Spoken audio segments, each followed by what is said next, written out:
selamat datang di podcast Angkat Bicara. Dan hari ini kita kedatangan tamu spesial yang adalah salah satu psikolog profesional di Bicarakan ID. Namanya adalah Arif Liang. Hai! Hai Yotari. Iya, apa kabar Kak Arif? Baik aja. Yotari gimana? Aku juga sedikit baik. Kalau sedikit baik Ups. ini. Kenapa ngomong gitu? Karena kita akan membahas sebuah topik yang menarik hari ini. Namanya repress emotions. Iya. Atau repress feeling ya? Lebih tepatnya. Hampir sama sih. Kalau emosi itu sesuatu yang tampil keluar sebetulnya, tetapi kalau feeling kita berbicara di dalam diri kita, gitu. Jadi ya sebetulnya hampir sama sih, feelings, emotion. Oke. Tapi by the way sebelum kita ngomong tentang topik repress emotion lebih dalam ya, aku mau tanya nih untuk Kak Arif sendiri, itu spesialisasinya di Bicarakan ID apa ya? Kalau aku lebih ke arah kecemasan. Biasanya tuh kayak orang yang lagi cemas, nggak tahu dia cemasnya apa gitu ya. Apa aja dipikirin contohnya. Ada juga orang yang misalnya nih kalau kita ambil contoh mungkin familiar sama istilah fobia. Fobia? Itu juga ada. Dia cemasnya sama kucing, sama anjing, ada yang sama bulu, darah gitu macem-macem. Juga aku fokusnya di bagian penerimaan diri. Biasanya ini kasus-kasus yang sepertinya itu proses berduka gitu ya, menerima kondisi. Grieving. Mhm, Grieving dan grieving. terminal illness kali ya, bukan? Bisa jadi satu juga karena memang itu isu yang sering dibahas di terminal illness kebetulan. Juga yang ketiga di trust issues untuk di relasi orang tua dan anak terutama. Gitu Wow, kurang keren. lebih. Jadi kalau misalnya kalian mau konseling tentang hal-hal yang tadi disampaikan oleh Kak Arif, kalian bisa cari aja Kak Arif di websitenya Bicarakan ada. Kalian bisa klik link juga yang ada di bio Instagram bicarakan.id. Oke, Kak Arif kita langsung masuk ke topik aja ya. Oke. By the way, tadi kan aku tanya apa kabar gitu. Nah, ada sebuah budaya yang aku lihat gitu, terutama Asia. Aku nggak ngerti apakah di benua lain juga seperti itu, tapi yang jelas ada di Asia itu adalah budaya ketika kita ditanya, apa kabar, how are you gitu, orang pasti kayak otomatis itu jawab baik, I'm fine gitu. Nah, mungkin kalau orang yang jauh yang nggak seberapa deket sama kita mungkin normal ya untuk ngomong kayak iya baik, I'm fine gitu. Tapi ada beberapa hal yang gue temuin. Salah satunya juga aku juga pernah melakukan itu, bahkan ke orang dekat gitu. Ketika aku tidak sedang baik-baik saja, tapi ditanya seperti itu aku jawabnya I'm fine gitu. Padahal itu kayak nyesek banget di hati. Iya. Nah, fenomena seperti ini itu dalam psikologi itu ada istilahnya nggak sih, atau apa yang terjadi sebenarnya? Jadi mungkin kalau kita coba refleksikan ya, begitu tadi Yotari tanya apa kabar gitu. Nah sebenarnya ketika kita mau bertanya apa kabar, niatnya kita apa? Kita sebenarnya mau buka percakapan, mau menyapa gitu ya. Dan itu memang budayanya kita yang terjadi. Di Asia ada, di bagian Western juga ada sebetulnya. How do you do? Are you okay misalnya? Sekedar nanya kayak gitu, itu semua nanyain kabar. Nah jadi yang biasanya terjadi memang saya setuju dengan yang tadi Yotari bilang ya. Orang biasanya bilang, I'm fine, saya baik-baik aja. Ya gue oke, lu gimana? Misalnya kayak gitu. Sebenarnya itu ya kalau misalnya kita baik-baik aja tentu gak jadi masalah. Tetapi kalau misalnya kita lagi sedih, kita lagi kesel, lagi kecewa misalnya. Ketika kita mengatakan, ya saya baik-baik saja, ekspresi saya juga udah mulai beda tadi gitu. Artinya kita belum bersikap jujur terhadap diri sendiri. Dan itu artinya kita tidak mengakui perasaan kita untuk saat itu. Jadi gimana sih seharusnya kita bersikap kalau misalnya ini jadi yang fenomenanya justru. Kita bisa juga mengatakan ya kabar saya baik dalam hal apa misalnya. Kan gak mungkin ya kalau kita bilang kecewa 100% kecewa, marah 100% marah. Ya seperti apa hidupnya kalau kayak gitu. Pasti ada dong hal-hal yang disyukuri, hal-hal yang ya minimal biasa aja, netral. Itu yang bisa kita sampaikan ketika orang tanya kabar kita. Ya kurang lebih seperti itu. Jadi orang lain bisa menerima gitu ya ketika kita bilang, ya kalau di kerjaan sih aku baik-baik aja, lancar-lancar aja kok. Lebih welcome rasanya gitu.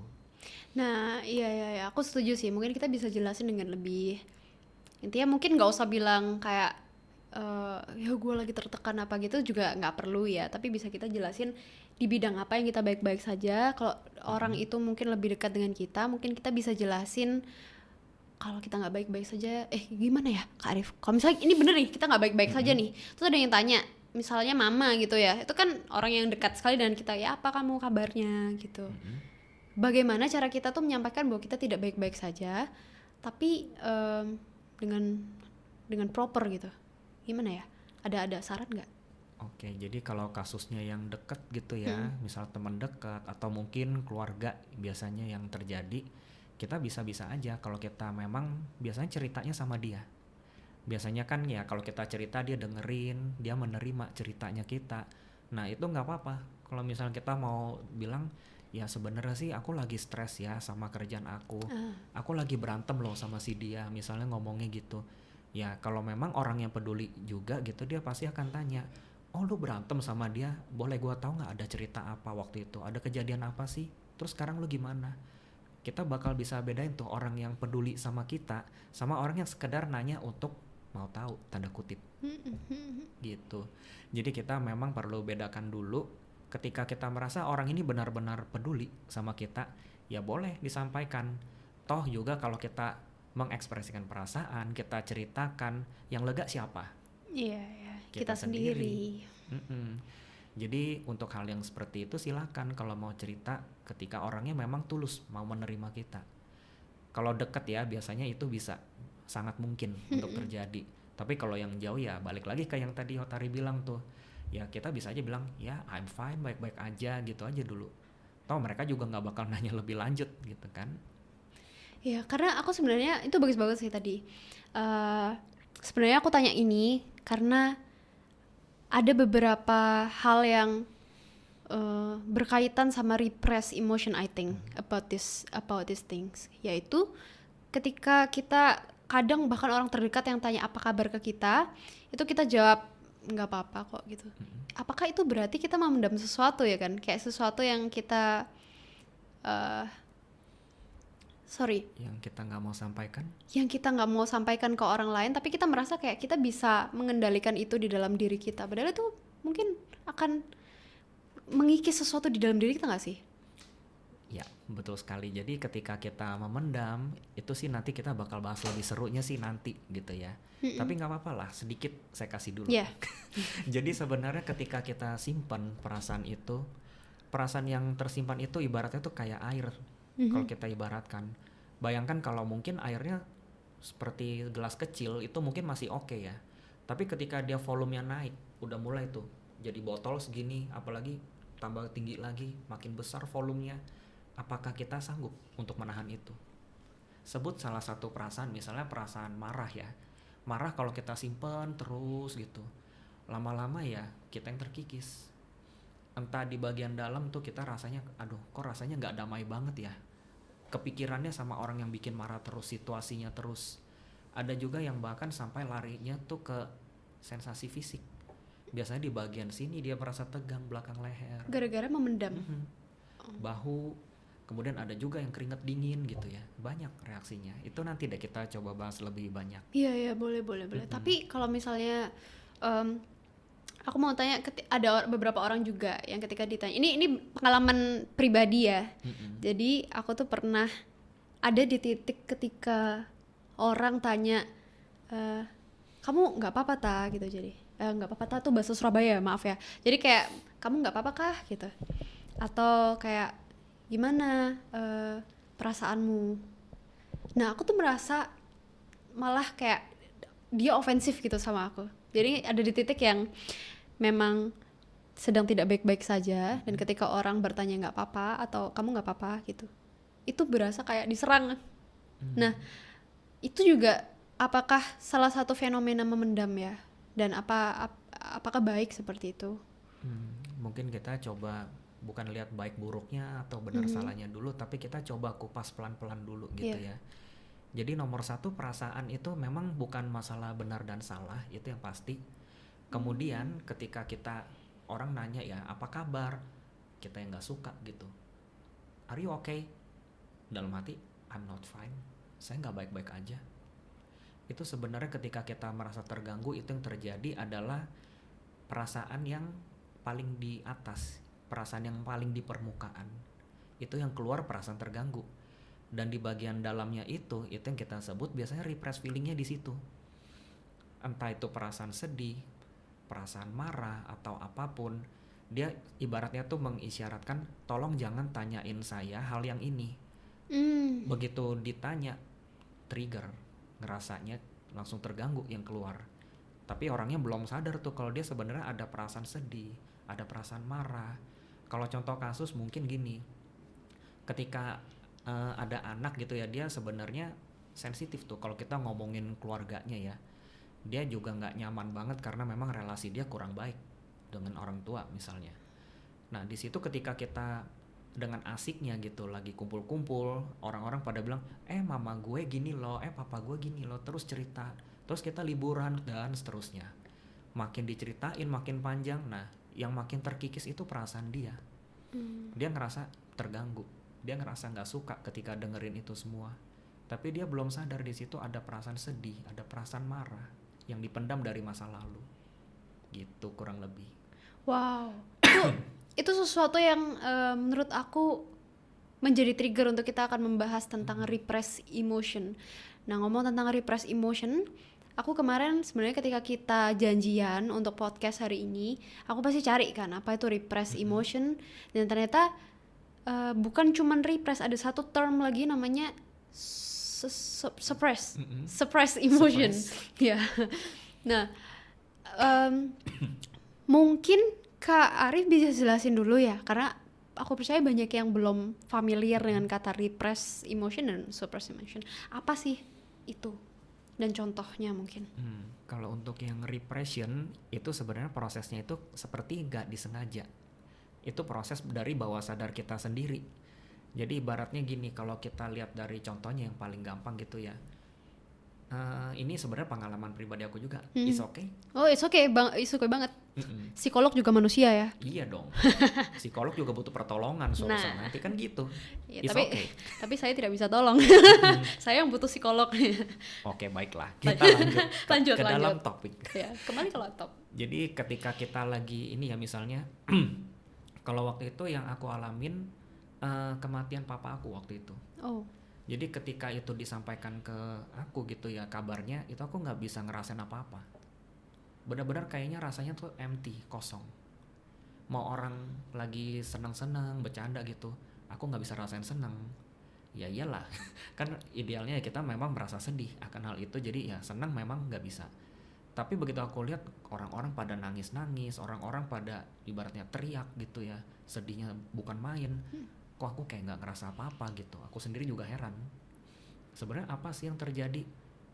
Aku mau nangis, nggak bisa. Ngerasa sedih, nggak bisa. Jadi ya udah flat, jalanin aja semuanya gitu. Proses administrasi rumah sakit, rumah duka semuanya dijalanin aja dengan rasa yang flat.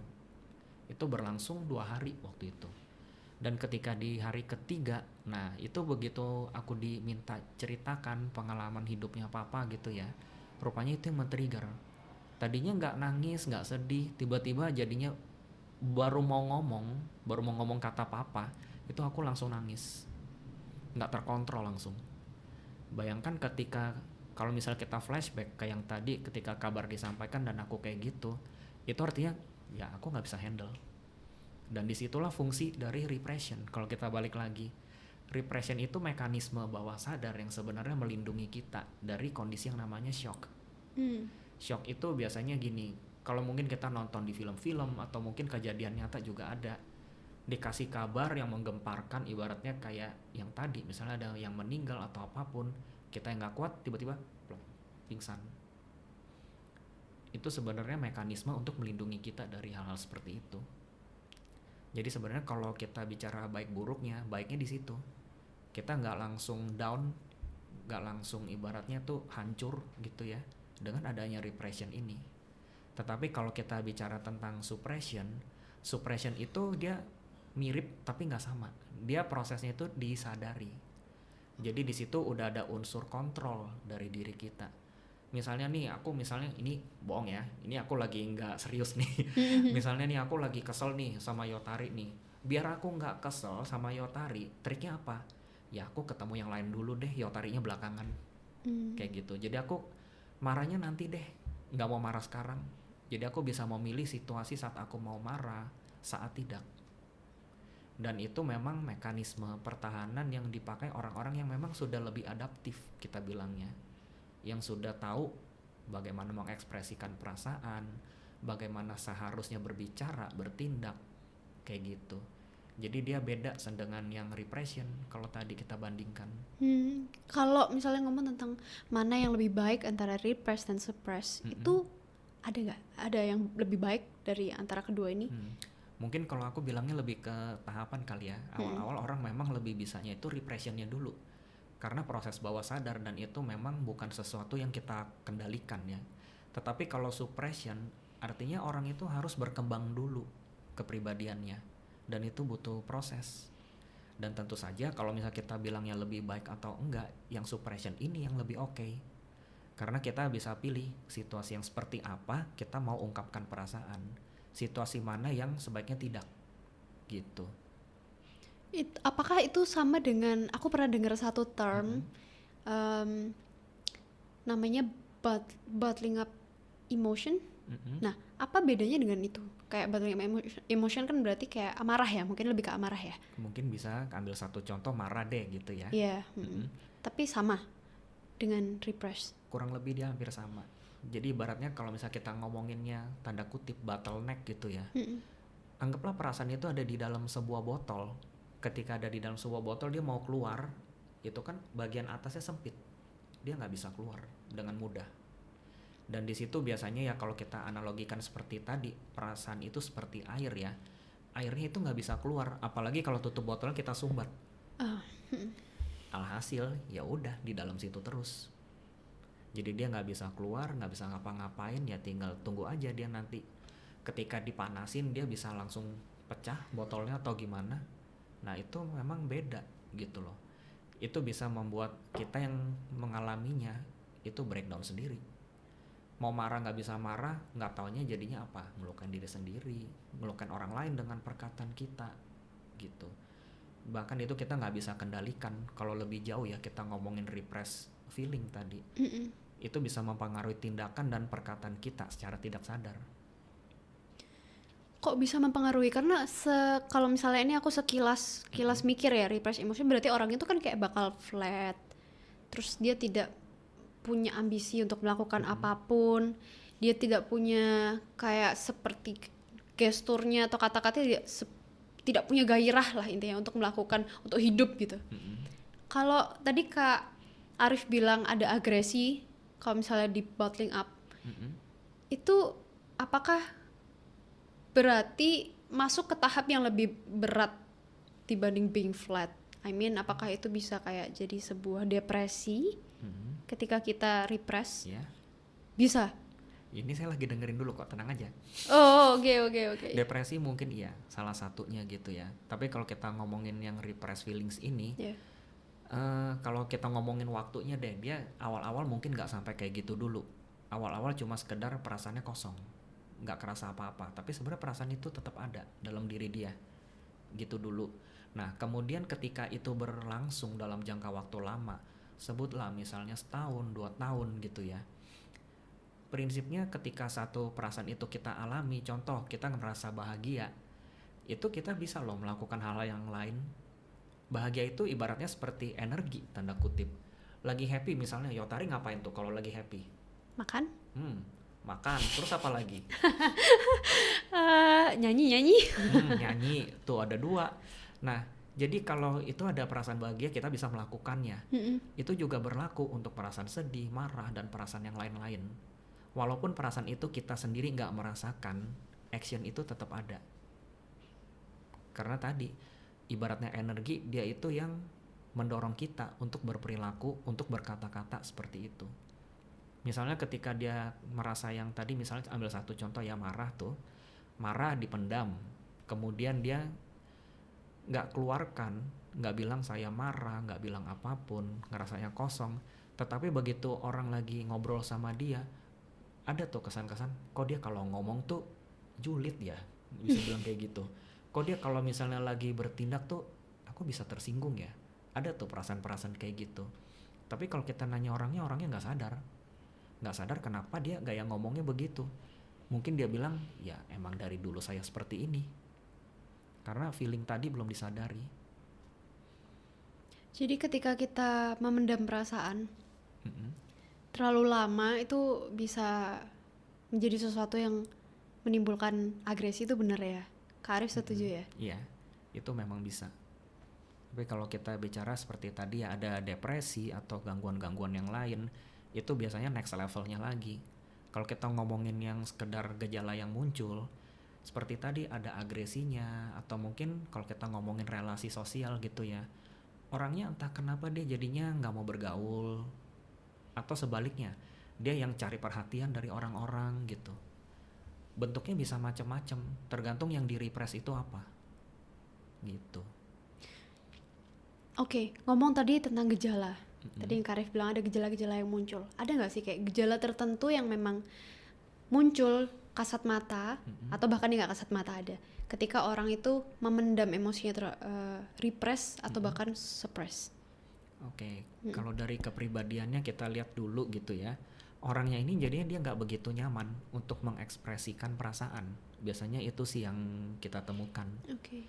Jadi gampangnya gini, kalau biasanya saya itu lagi menghandle klien gitu ya, itu saya iseng tuh suka minta dia gambar, suka minta dia nulis, suka minta dia main kalau anak-anak gitu ya.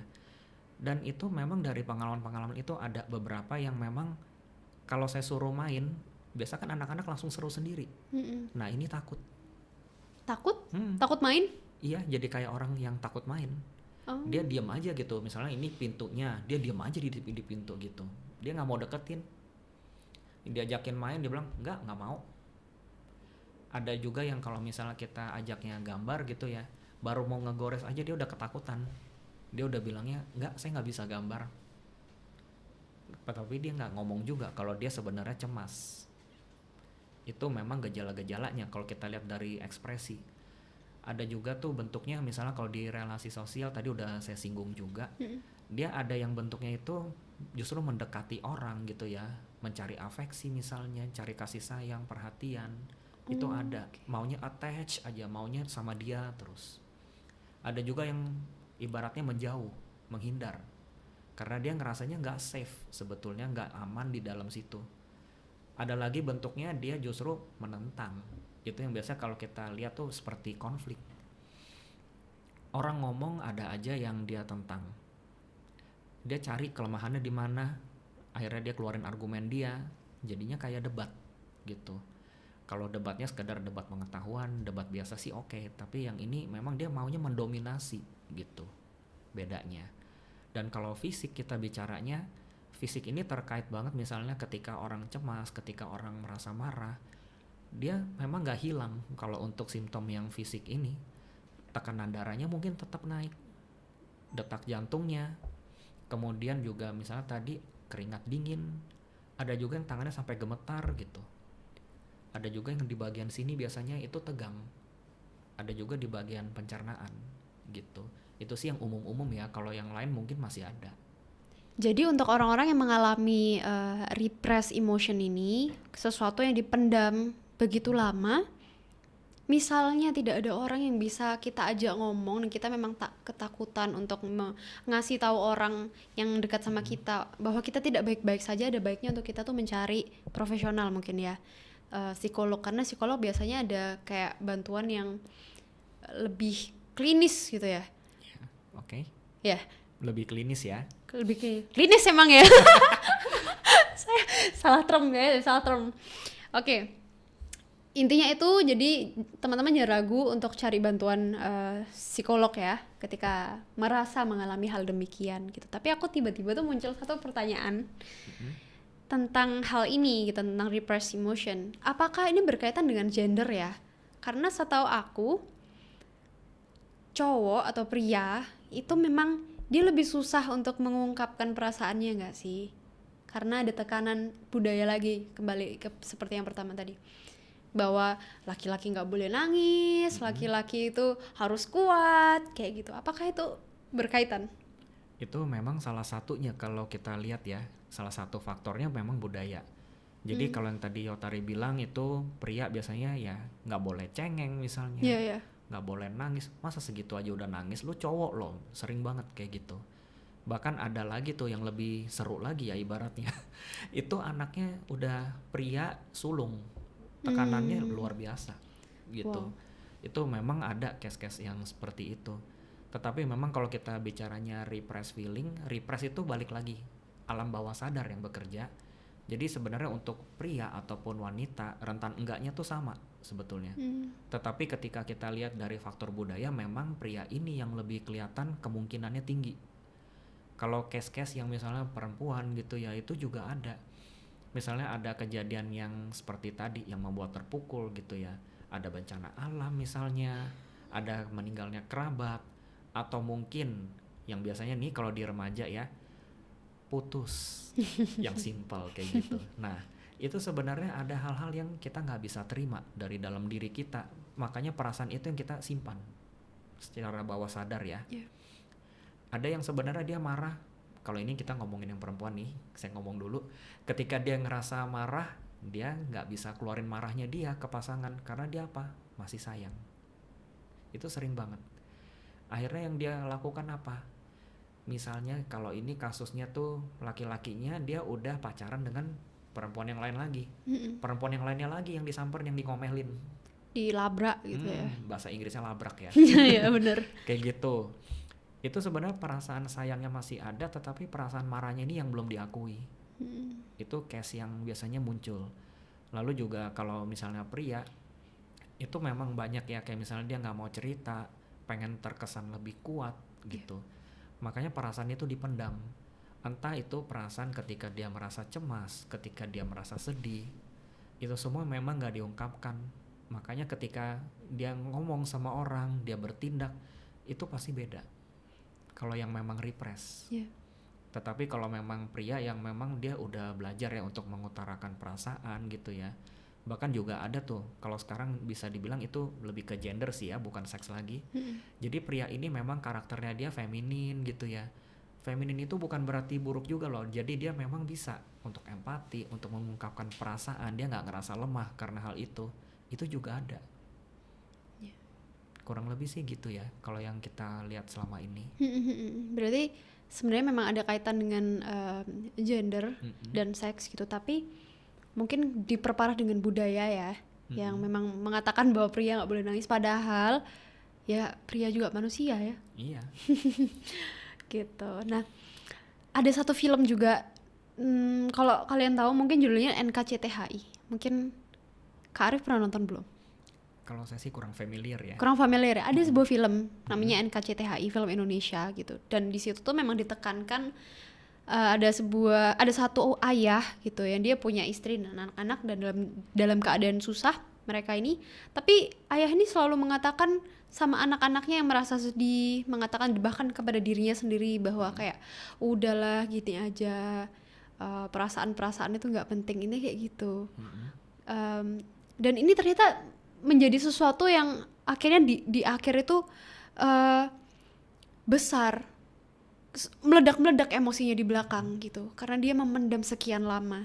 Nah, aku mau tanya nih sama Kak Arif gitu, ada nggak sih cara-cara tertentu untuk kita ini, satu sisi kita kayak mungkin menjaga perasaan orang lain ya, satu sisi mungkin bener tadi untuk melindungi diri dari merasa shock dan lain-lain gitu, tapi ada nggak sih cara-cara untuk kita ini mengendalikan repress emotionnya kita supaya nggak sampai bottling up tadi, meledak di belakang gitu. Gimana caranya kita mengatur repress emotion tadi? Yang pertama kita harus kembangkan dulu itu awareness, kesadaran kita.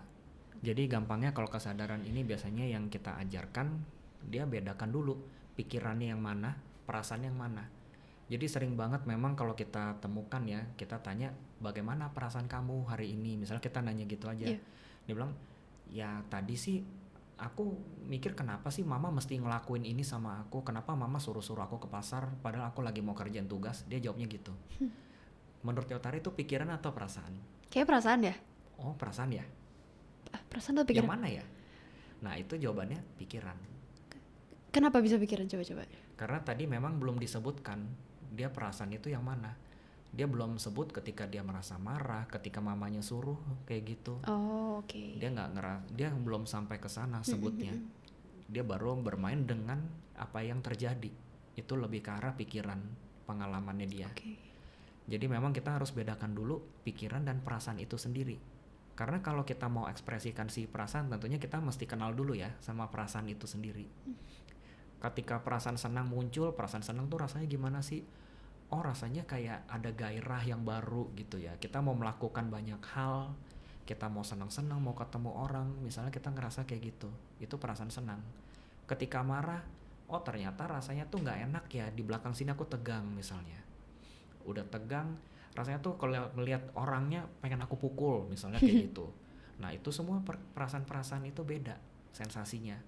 Apalagi kalau kita tadi juga ada kesebut tuh tentang fisik ya. Yang marah tadi ada yang tegang, atau mungkin yang cemas paling berasanya di mana? Jantungnya deg-degan gitu. Itu termasuk perasaan berarti ya kalau fisik? Fisik itu penandanya. Oke. Jadi kayak tadi cemas, yang muncul deg-degan misalnya. Orang yang tahu ngerasanya apa. Jadi kita belajar bedakan dulu pikiran, perasaan, dan sensasinya tadi. Dari situ kita baru bisa tuh, misalnya kita mau belajar mengungkapkan, ini yang biasanya kita bilang I statement. Saya merasa marah karena tadi kamu masuk ke ruangan saya, kamu nggak ketok pintu dulu. Jadi tolong next time kamu ketuk pintu dulu sebelum masuk. Itu I statement. Kita sebut saya, bukannya lu sih, nggak kayak gitu. Kita sebut dengan kata saya, perasaannya kita sebut, alasan kenapa kita merasa seperti itu kita sebut juga di dalam I statement, dan juga harapan kita apa. Itu yang penting. Jadi ketika kita merasa marah itu nggak ke-trigger lagi nanti, nggak muncul. Karena orangnya sama-sama mengembangkan toleransi ketika kita mengucapkan dengan I statement. Itu. Nah berikutnya juga ada nih, misalnya kalau tadi udah keburu jadi di dalam botol ibaratnya ya, perasaan ini masih bisa loh dikeluarin. Ini bisa lewat gambar misalnya, bisa juga lewat nyanyi yang seneng, bisa juga yang lebih senangnya mungkin dia bilang, suaraku jelek, aku main musik aja, it's okay. Mau main musik silakan, atau sukanya nari, boleh juga. Itu semua adalah media-media untuk ekspresi. Bahkan juga ada tuh yang menulis. Biasanya nih perempuan yang paling gampang nih kalau disuruh nulis diary itu semangat tuh. Nggak usah disuruh udah jalan. Karena ketika dia, ibaratnya kalau kita ambil contoh yang menulis, perasaan itu dia walaupun gak diungkapkan, gak tulis saya marah gitu ya, dia bisa keluar dalam bentuk goresan-goresan. Setiap goresan yang ada di kertas itu adalah refleksi diri kita gitu. Jadinya ya bisa dibedakan ketika kita udah selesai nulis, kita pegang kertasnya, ada tuh tekanannya yang kuat banget, ada yang lemah gitu ya, di kata apa misalnya. Kalau terkait dengan gambar, mungkin dia keluarin dalam bentuk gambar, simbol, atau mungkin nuansa.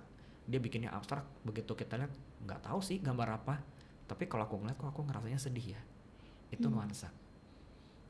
Kalau nyanyi mungkin itu dari kata-kata dia bisa keluar, keunggulannya di situ memang kalau nyanyi ya, dari kata-kata keluar, ekspresi kita bermain, apalagi kalau yang sampai pakai tuh koreografi, sambil gerak nyanyinya, itu bakal beda banget.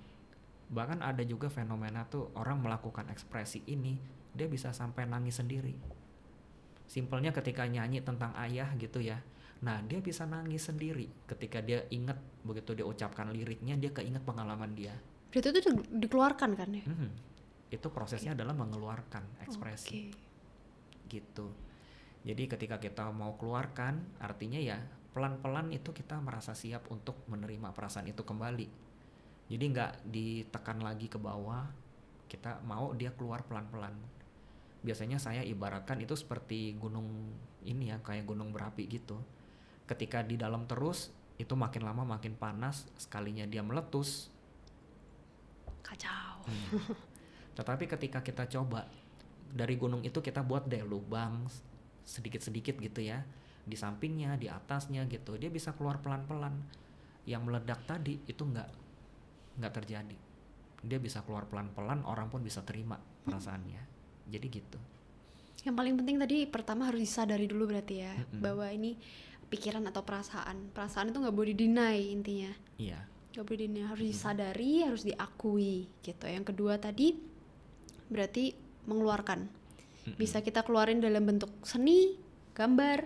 Kalau saya pribadi melalui musik gitu, berekspresinya untuk mengeluarkan perasaan-perasaan itu tadi. gitu. Kalau orang yang nggak bisa seni gimana dong? Kalau orang nggak bisa seni, Iya. biasanya ada rute yang lain lagi tuh. Mhm. Yang pernah saya temukan itu nulis gitu ya, itu satu. Kemudian ada juga yang nanya ke saya, boleh nggak kalau aku record? Jadi dia pakai recorder, dia diary-nya tuh dia ngomong. Oh. Itu kan ada tuh filenya, tinggal dia simpan aja per tanggal gitu ya. Itu boleh juga. Kan prinsipnya dia mengeluarkan. Kalau dia lewat kata-kata mungkin dia nggak bilang marah, tetapi ekspresi dia bermain. Mhm. Mungkin dia ceritain satu pengalaman, dia nggak ngerasain apa-apa tapi dia udah nangis sendiri. Nah dia mulai bilang tuh, kenapa ya aku nangis sendiri dalam situasi kayak gini. Itu baru sekali. Berikutnya ketika dia cerita lagi, dia mulai tuh keinget. Jadi ketika kita buka lapisan yang paling atas ibaratnya dari perasaan, yang di bawahnya ini kita bisa lihat, bisa keluar pelan-pelan. Makanya kita ingat itu secara bertahap.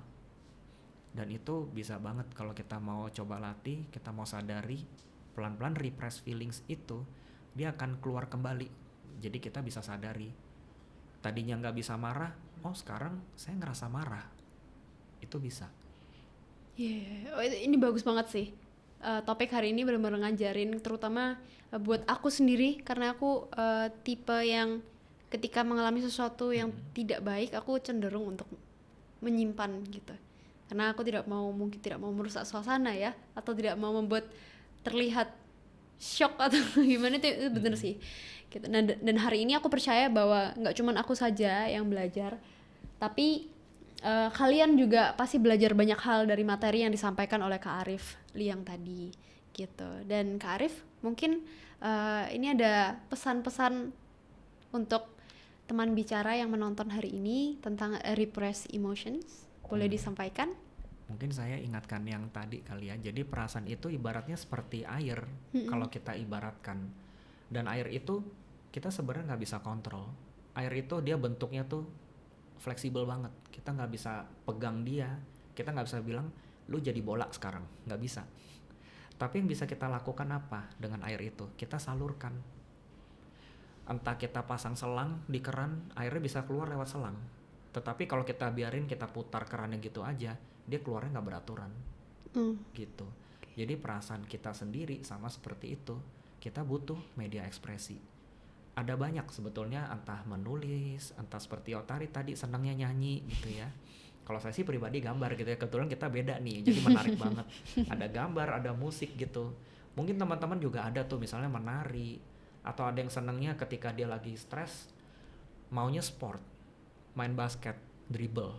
Itu salah lumayan loh. satu ini ya berarti Bisa. tempat mengeluarkan ya. Iya. Sport game. Kalau game sebenarnya bisa ya, tapi kalau saya sih biasanya nggak terlalu rekomendasikan. Karena contoh deh, kalau kita angkat topik sedikit aja ya, kalau kita ngomongin MOBA deh. Oke, I like it. Nah, itu mainnya sih enak. Ketika kita mau kejar-kejar orangnya, mau abisin base-nya orang gitu ya. Nah, masalahnya Yotari lagi main, tiba-tiba saya ketik toxic. Bagaimana perasaan kita dalam situasi seperti itu? Itu yang perlu kita waspadai.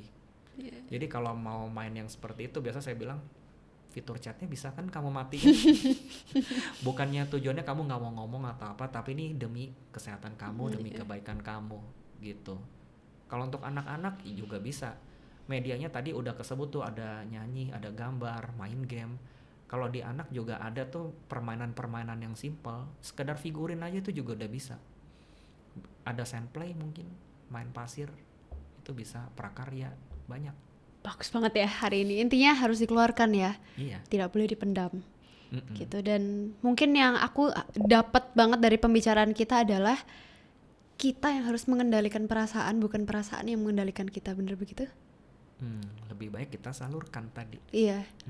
Karena kalau misalnya kita tidak bisa menyalurkan perasaan itu, bisa jadi perasaan yang mengendalikan apa yang kita lakukan, gak sih? Iya, bener banget. Iya. Jadi ketika perasaan yang mengendalikan kita, perkataan kita terpengaruh, tindakan kita terpengaruh. Bahkan ini tadi kalau kita bahas repressed feeling juga ada impactnya, pengaruhnya ke relasi loh.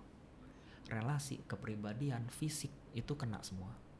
Jadi kita perlu menerima diri kita apa adanya, kita berhak loh bahagia, ya gak sih? Wow, iya itu seperti kata-kata siapa ya? Berhak bahagia. Siapa ya? Tapi ada memang yang bilang seperti itu, dan itu aku setuju sih. Kita semua berhak untuk bahagia. Tapi yang lebih penting adalah menurut aku gimana cara kita untuk bahagia itu kita juga harus tahu ya. Iya. Ya seperti tadi, repress emotion kita harus hindari, kita harus sadari perasaan kita dan kita harus keluarkan dengan sehat kayak gitu teman-teman. Ada lagi yang mau disampaikan mungkin Kak Arif? Mungkin kalau hari ini cukup sampai situ kalau dari saya ya. Mungkin kapan-kapan boleh. Kapan-kapan main lagi ke sini ya, kita ngomong Yoi, topik oke. yang lain, tapi untuk topik repress emotion hari ini bagus banget. Terima kasih Kak Arif Oke. buat waktunya, terima kasih juga buat semua materinya dan ilmunya. Semoga dibicarakan ID betah dan semakin banyak orang yang percaya sama Kak Arif untuk cerita ke Kak Arif. Oke, sama-sama Yotari. Terima kasih juga ya Terima buat kasih. kesempatannya. Iya, dan buat teman-teman bicarakan, jangan lupa untuk selalu engage with us dengan cara subscribe, like, comment, dan share ke teman-teman kalian. Karena kami yakin bahwa konten ini akan sangat bermanfaat dan akan membuat kesehatan mental kalian menjadi optimal. Karena harapan selalu ada untuk kalian yang mau berusaha. Terima kasih dan see you!